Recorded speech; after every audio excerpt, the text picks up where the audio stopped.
TRS Telangana TDP ఎమ్మెల్యేల చేరికను ఆమోదిస్తూ speaker ఇచ్చిన ఆదేశాలపై విచారణ జరిపిన హైకోర్టు తెలంగాణ స్పీకర్కు నోటీసులు జారీ చేసింది. టీడీపీకి చెందిన 12 మంది ఎమ్మెల్యేలు టీఆర్ఎస్లో చేరి టీడీఎల్పీని టీఆర్ఎస్లో విలీనం చేస్తున్నట్టుగా లేఖ ఇచ్చారు. దీని ఆధారంగా స్పీకర్ టీడీఎల్పీని టీఆర్ఎస్లో విలీనం చేస్తూ అప్పట్లో ఆదేశాలు జారీ చేశారు. అయితే ఇది చెల్లదని టీడీపీ వాదించింది. ఆ మేరకు స్పీకర్ ఇచ్చిన ఉత్తర్వులపై తెలంగాణ టీడీపీ నేత రేవంత్ రెడ్డి హైకోర్టును ఆశ్రయించారు.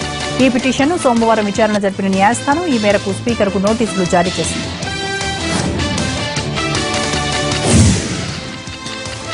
ఎంసెట్ స్కామ్ లో అరెస్టుల పరంపర కొనసాగుతోంది. తాజాగా మరో ఇద్దరిని అరెస్ట్ చేశారు సిఐడి అధికారులు. రాంచీకి చెందిన శ్యామ్ యాదవ్, నిజామాబాద్ కు చెందిన రామకృష్ణను అదుపులోకి తీసుకున్నారు. ముంబైలో 8 మంది విద్యార్థులకు ప్రాక్టీస్ క్యాంప్ ఏర్పాట్లో Shyam Yadav the key role. 4 విద్యార్థుల నుంచి 60 లక్షలు వసూలు చేశాడు శ్యామ్ యాదవ్. అటు మరో 4 స్టూడెంట్స్ కు రామకృష్ణ షిరిడీలో ప్రాక్టీస్ చేయించినట్టు సిఐడి గుర్తించింది.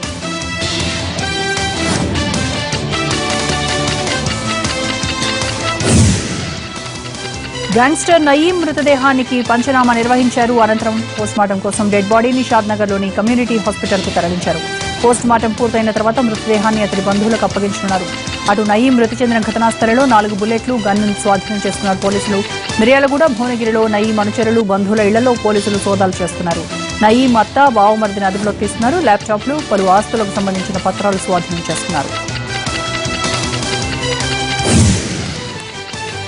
హైదరాబాద్ నార్సింగ్లో ఉన్న నయీం ఇళ్లలో పోలీసులు సోదాలు నిర్వహించారు. పెద్ద మొత్తంలో డబ్బు స్వాధీనం చేస్తున్నారు. నయీం 2 భార్యలు, 4 పిల్లల్ని ప్రశ్నించారు.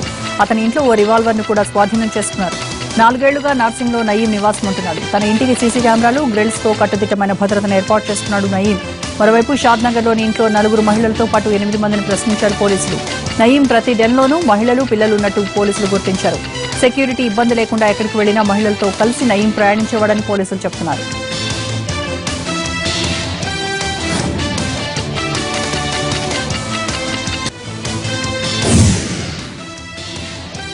తన 2 కొడుకుల్ని పొట్టన పెట్టుకున్న నయీంను ఎన్కౌంటర్ చేయడంపై సంతోషంగా ఉందని సాంబశివుడు తండ్రి చంద్రయ్య అన్నారు. నయీం అనుచరుల్ని కూడా ఇలాగే శిక్షించాలని ఎన్టీవీతో అన్నారు చంద్రయ్య.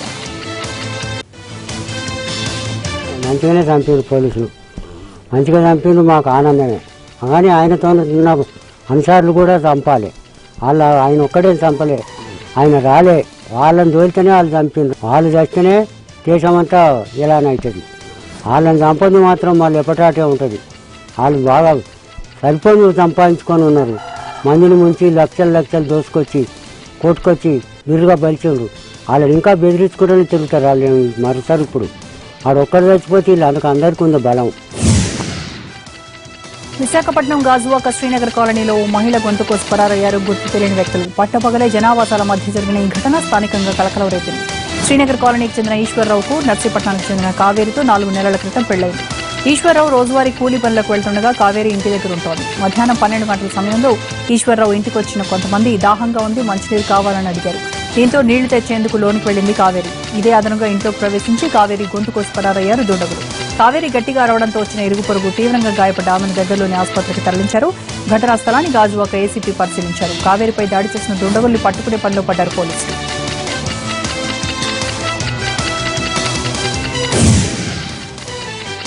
రాష్ట్రంలో 5 లక్షల ఇళ్ల నిర్మాణం చేపట్టనున్నట్లు ఏపీ సీఎం చంద్రబాబు ప్రకటించారు. ఏడాదికి 1,00,000 ఇళ్ల చొప్పున నిర్మించాలనే సంకల్పంతో ప్రభుత్వం ఉందన్నారు. చిత్తూరు జిల్లా కుప్పం నియోజకవర్గంలో పర్యటించి పలు అభివృద్ధి పనులకు శంకుస్థాపనలు చేశారు సీఎం. అనంతరం జరిగిన బహిరంగ సభలో పాల్గొన్నారు. పుష్కరాల సందర్భంగా గ్రామీణ ప్రాంతాల్లో 12 రోజులు 12 అంశాలపై చర్చలు జరిపేలా ప్రణాళికలు రూపొందించినట్టు చెప్పారు. బెల్ట్ షాపులను ప్రోత్సహించే వారిపై కఠిన చర్యలు తీసుకుంటామని హెచ్చరించారు. అనంతరం జల్లిగానిపల్లిలో పర్యటించిన చంద్రబాబు హంద్రీడీవ కాల్వ పనులను పరిశీలించారు. కూడా కరెంటు కొరత ఉండదు. అలాంటి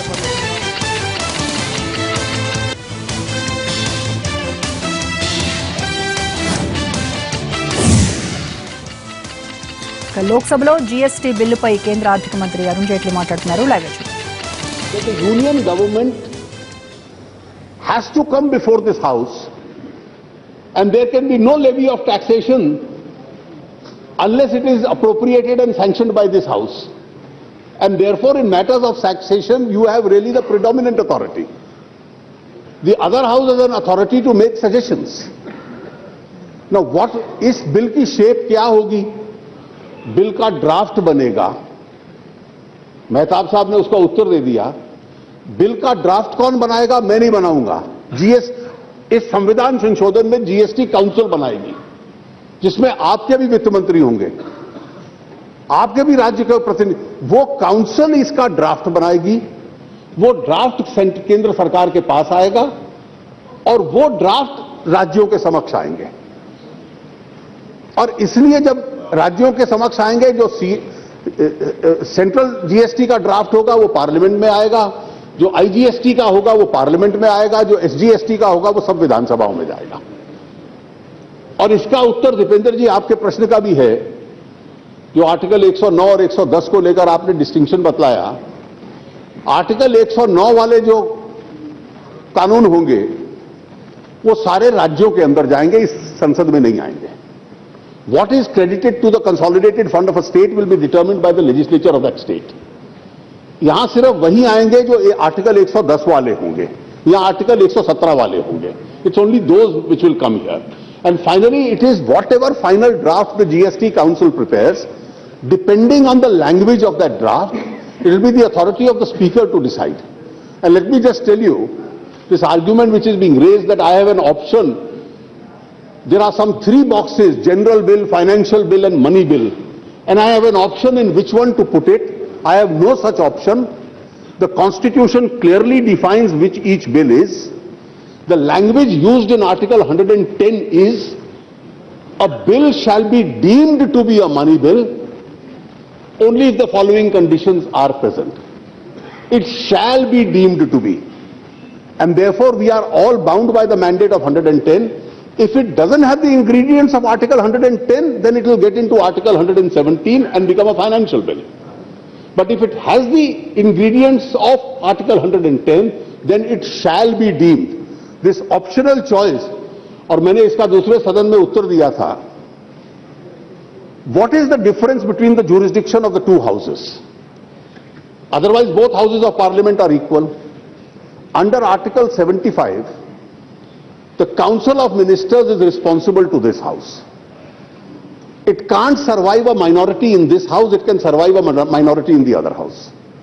Vote of no confidence जो होता है केवल इस सदन में होता है, उसमें नहीं हो सकता.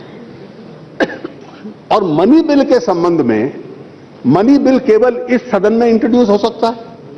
मनी बिल पे सिर्फ इस सदन में वोट हो सकता है. और मनी बिल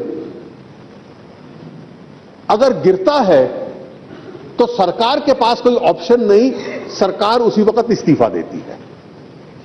राज्यसभा में अगर क्योंकि वोटिंग नहीं होती तो इसलिए गिर नहीं सकता. अब आप कहते हो भाई आपके पास ऑप्शन है, मनी बिल बनाओ ना बनाओ.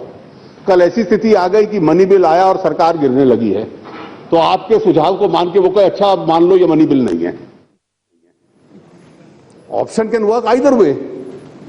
अगर मैं आज मनी बिल को नॉन मनी बिल बना सकता हूं तो डिस्ट्रेस सिचुएशन में भी उसको बना सकता हूं क्या? The answer is no. What is within the definition of article 110 will be a money bill, otherwise it will not be a money bill. आपने एक ठीक कहा कि